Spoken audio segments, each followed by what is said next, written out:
Hey everyone, in today's video I'm going to show you how to pair the Turtle Beach headset to PS5. Now for the wired headset, plug in the headset's audio jack into the AUX port onto the DualSense controller.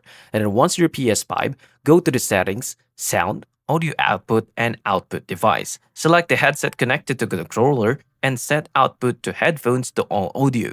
And adjust headphone volume onto the settings, sound, volume, and headphones, and then set to maximum or preferred level. And then adjust the microphone input into the settings sound microphone and adjust the mic level. And then go to the settings sound audio output again and enable the 3D audio and customize the 3D audio profile as on desired. Now when it comes onto the wireless headset, plug in the wireless transmitter into the USB port onto the PS5 and power on your headset to ensure it's paired with the transmitter.